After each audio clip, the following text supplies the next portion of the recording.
Hello. Hi. How are you? This is Coach Aaron Saft. Once again, coming back to you.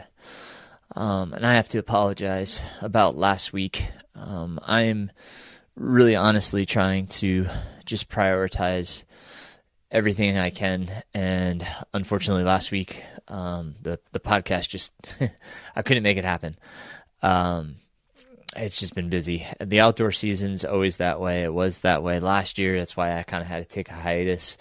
So once again, I'm just trying to give myself grace as I hope a number of you do when you find yourself in similar situations, and just feeling overwhelmed, stressed, and just trying to make things happen. I was really searching my soul as to do I need to take another break, or can I keep moving forward? And I just kept getting clues, hints here and there from the universe, from God, whatever the entity may be, that I need to keep speaking. I think sometimes we just we need it for ourselves, and maybe you need to hear something that I say. There's a lot out there. There's a lot of information out there right now. There's a lot of opinions out there right now, and I'm not one to buck the system. I'm not one to really opinionate or kind of put myself out there as to what I think about certain things. And that's across the board. That's just not me. And I'm really having a hard time with seeing a lot of the things that are out there, and the way that people are speaking about other people, about topics that are really pressing right now. And we're all entitled to that opinion.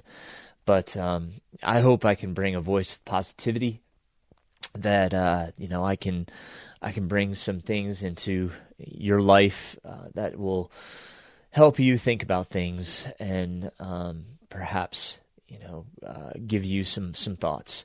So it's with that I kind of come to you with this idea of believe. I wear a bracelet on my wrist made by Artican. I had a custom bracelet made. It's the second one. My first one broke, unfortunately. So I ordered a different style, and it's made up like the Believe sign on Ted Lasso. You've probably seen the sign here and around and online, and the show, of course. And maybe you haven't, but it's a simple yellow piece of construction paper with the word Believe in blue letters. And so my bracelet is yellow with Believe in blue letters. And believe is what this is really all about. I got into the New York City Marathon, and many people asked, was that through the lottery? And indeed it was.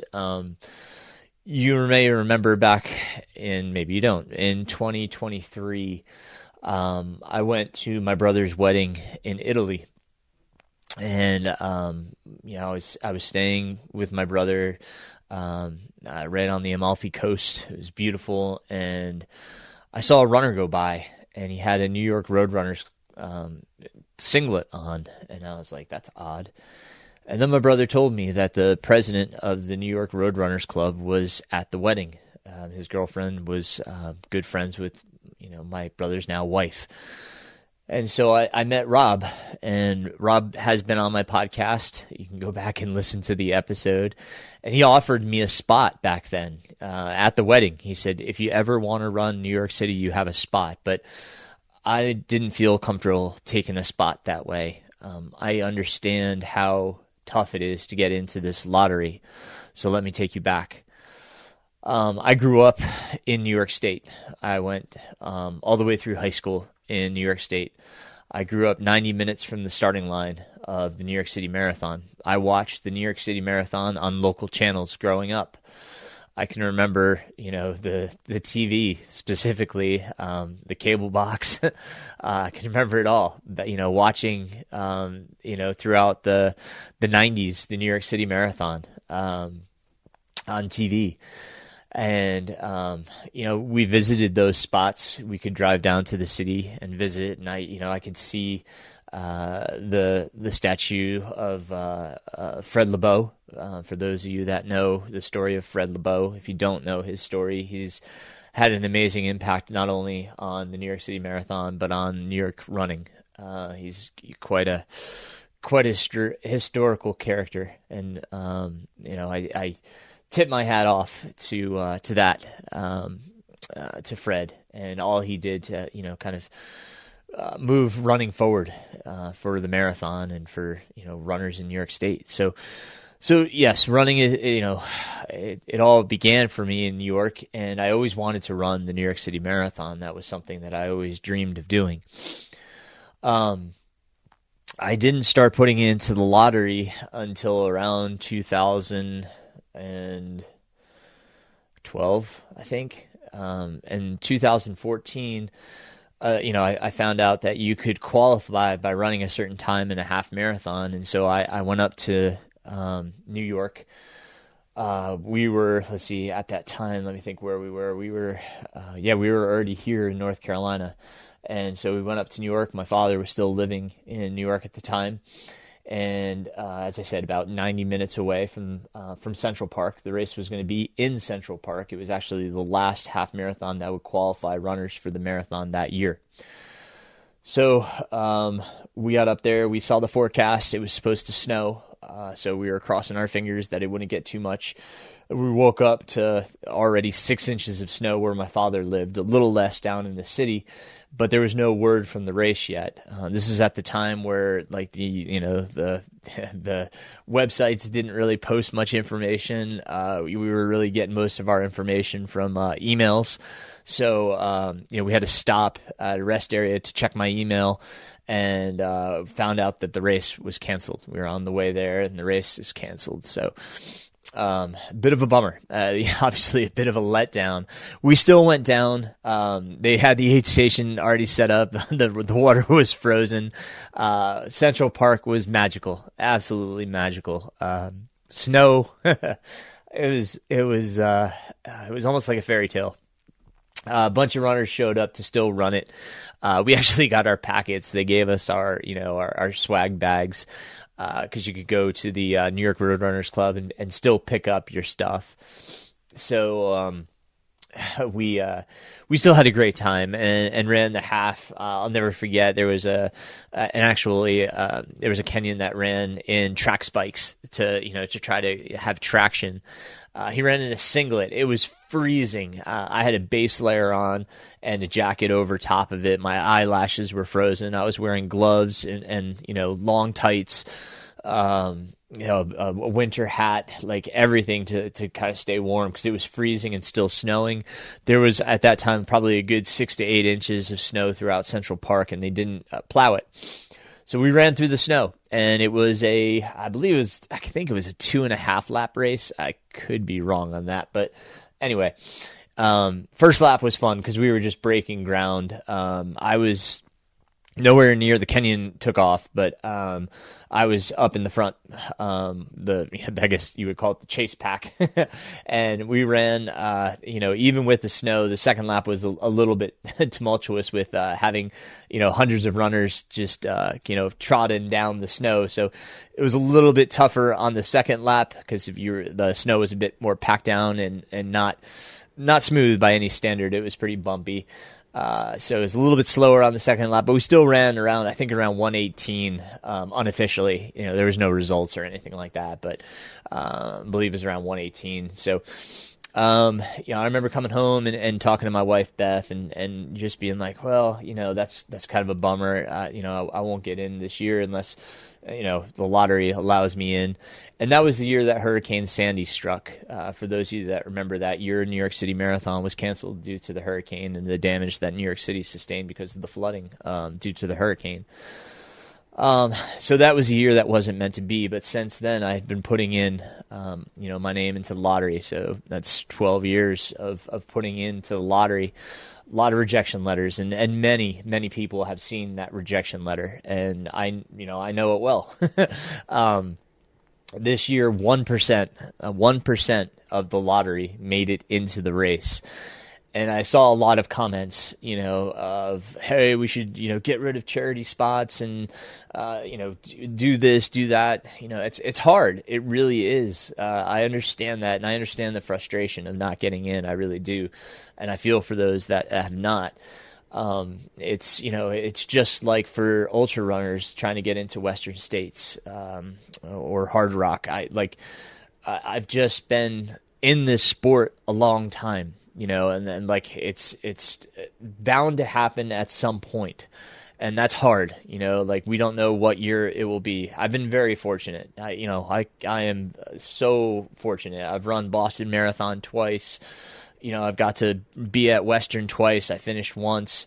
I've run UTMB and Hard Rock. I've done some just awesome races, and I'm just so fortunate and grateful. And that's why I say you just got to believe.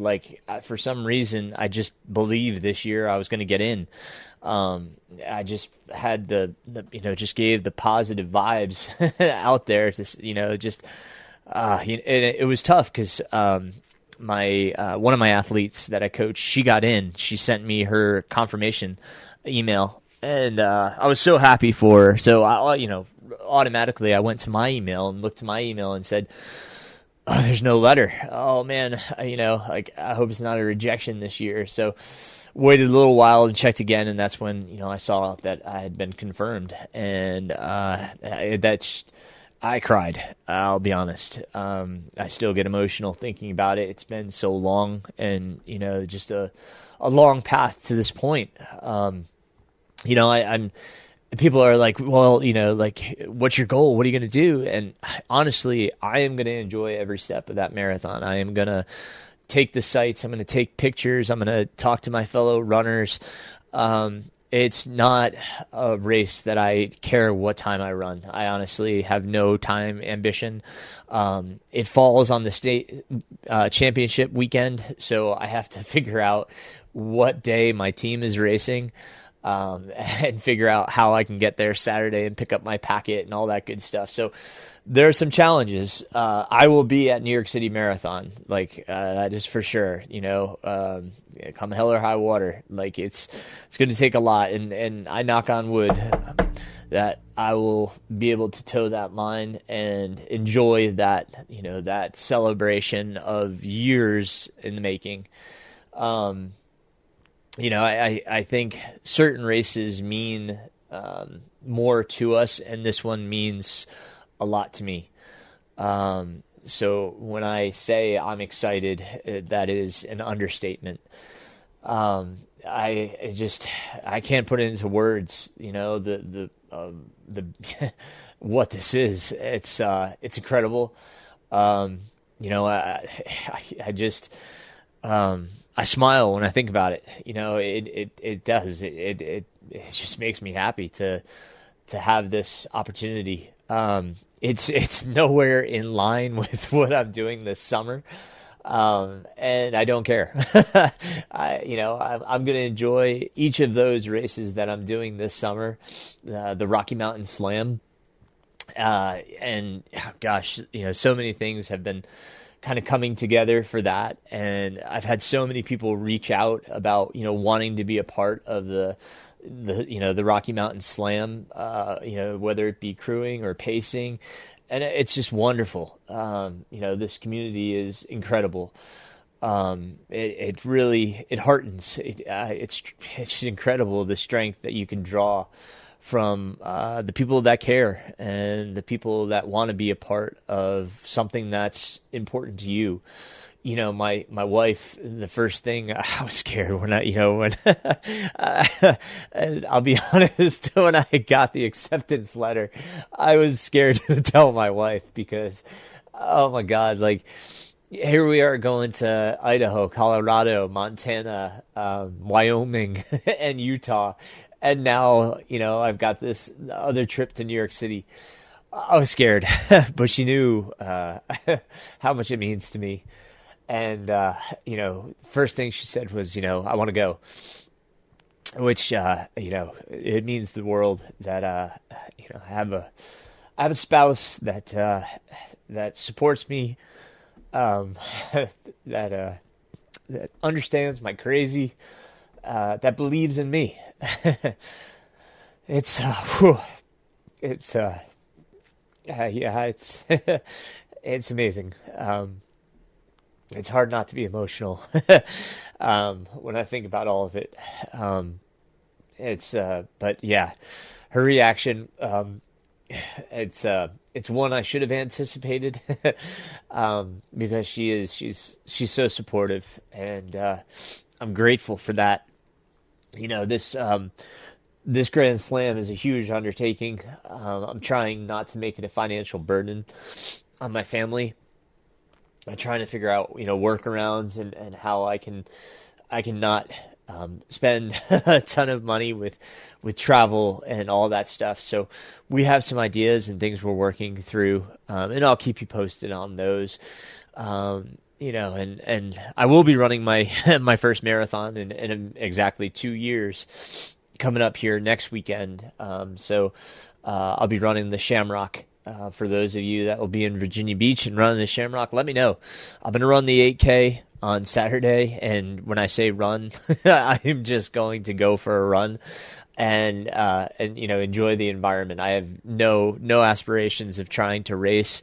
My hamstring, I should say this is, last week I was trying to push to get home for a telephone call with one of my athletes, and I tweaked my hamstring. And that's not the full story. I was playing football with the track team kids and really overdid it after that run, after having already felt like my hamstring was a little bit twingy, and woke up the next morning and my hamstring was just not firing. I barely could drag my leg along when I tried to run. So I took a few days to kind of recoup and got back to it. And so next weekend, I don't want to risk anything. I just want to have a good time. I'm going to run the 8K Saturday and the marathon on Sunday. It'd just be a good long run, good time out there. I've got some friends running. Michael Harms, who's been on this podcast before, will be pushing his son Donald in his chariot, which I'm super excited to see those guys. They have a different start time than me, but I'm going to definitely stop by, give them both a big hug, and wish them well. And I'm going to reach out to a few other friends who usually run just to see if they're going to be there and say, hey, but again, honestly, I'm going to enjoy these races. That's my big aspiration this year, is really just to enjoy. I learned a lot over December, and it put me in the best shape I've been in a long time for the Fierce Dragon. And I'm hoping to take that knowledge and apply it forward to the Grand Slam.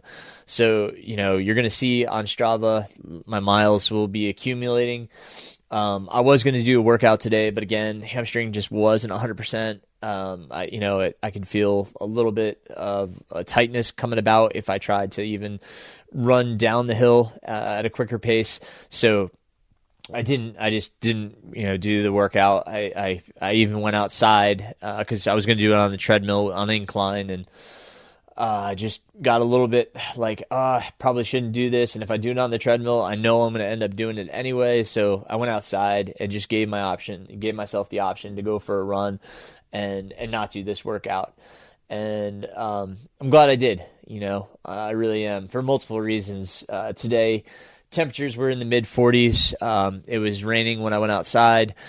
Got to check out my new Asterix. I got the Norva rain shell. Awesome jacket. Just what I was looking for in a rain jacket. It's Gore-Tex. It was blowing wind like you wouldn't believe, and I didn't feel it. It was wonderful. Great jacket. Definitely pricey. I found it on sale at REI. So I got it on sale. I guess it was an old color, but hey, it works great. Love it. But let me test that out. It also put me out there in the elements, it's not the elements that you want to go outside typically in, but I love that mental training where I trust my gear, and it's I don't even think about it. My wife's like, it's gross out there. Are you sure? I'm like, yep, I'm good. I got the gear. I'm going to go test it out. So yeah, it was great. I had a great run. Was in a good mental space. So, but yeah, going to take it easy on the hamstring and just enjoy it. But yeah, like I said, just going to keep ramping up my miles, and try to listen to my body. Like I said, I learned so much in December about, what has gotten me into better fitness. So I'm just applying that now and, kind of mixing up how I do things. It's been great, honestly and truly. I'm just enjoying it right now and just so grateful to be, in all of these races. I don't, want to look past any of them because I'm just so excited about each of them. But yeah, just getting into New York City, it's just fantastic. So with that, I also want to thank, Friction Prescription. You've heard me talk about them before. They have a lube.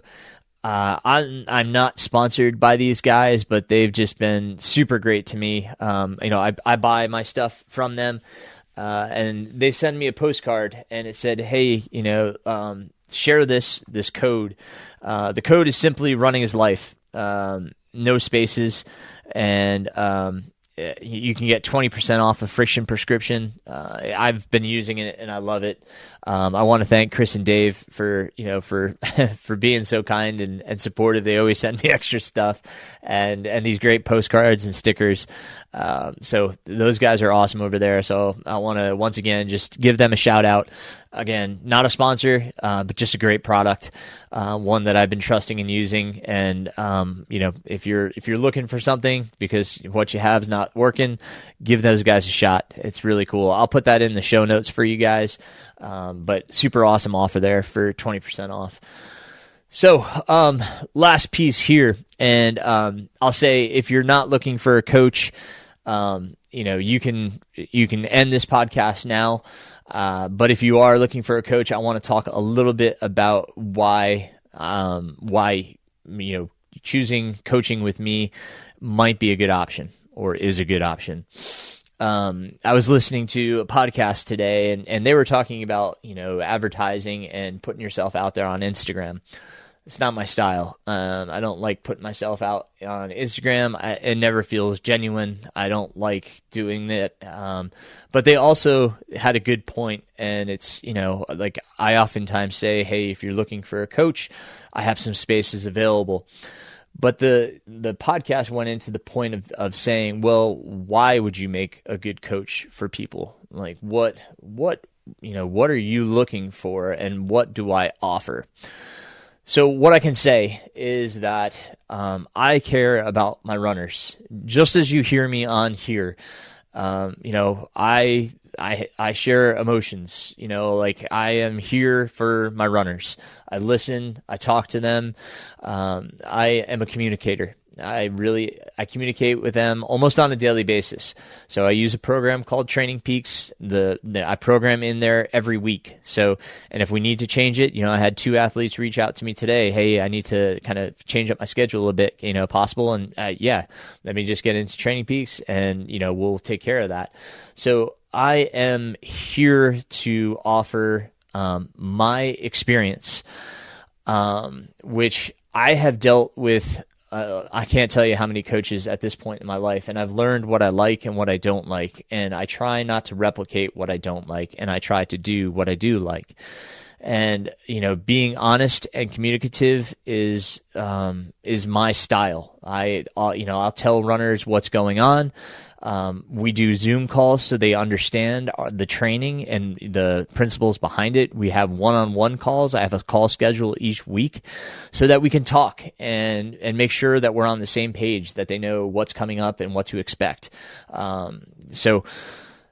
Communication is my key, and honest feedback. I'm looking at the metrics. I understand the metrics and trying to apply the metrics and making sure that we're doing the best for the runner. I don't abide by one training system. In other words, like certain people take a certification and they're a certain type of coach. I have so many certifications, but it's the application of it that a lot of times is what coaches miss. The number one comment I hear from coaches is, well, how do I program now? They've been through a certification, but they don't understand the programming. I have, I started in 2000, so I have 26 years of programming experience. And I change with the times. I learn what's new, what's working, who does it work for? Because not every program is going to work for every runner. And I also coach sprinters. So I coach, high school track. This winter, I coached the 55-meter dash. So I understand coaching principles not only for ultra runners. I go all the way down to the 55-meter dash. So, I have the experience of coaching runners of all different distances. I've also been through all the different distances myself, mainly, that being the mile on up. So I was a Division I athlete. I ran a 2:27 in the marathon. So I have experience in running the mile, the 4:08 PR in the mile, a 14:36 in the 5K. This day and age that's these kids are crushing it. But when I was that age, decent times. I'm not going to say that was elite times, but it was decent. So I've been there. I understand what it takes, not only physically, but mentally. And that's another big piece and component that we talk about is the mental piece. We have to make sure that we're on the same page physically and mentally in order for your performance to be the best it can be. So I try to bring all of that to the table. And that's why I feel that, I'm a good coach and I can offer people a lot. I'm not saying I'm better than any other coach. I never want to belittle any other coach or any other coaching system. I can only say what I do and what I believe, and I believe I can help many runners. And so if you want to have that conversation and see if we connect, please reach out to me. Look to my website, look on the show notes and connect with me. We'll set up a call and we'll talk. And if I'm the right person for you, I'm happy to get you started. Okay. So thanks. I'll get off of my soapbox now, but I appreciate you guys listening and for being a part of the podcast. We're going to talk a little bit more about training again coming up here, some training principles and such. So we'll get back into that habit here. And again, I appreciate you guys, and I'm sorry that I missed last week. It's just a busy time of year, and I'm doing my best. So until next time, my friends, keep moving forward. Running is life.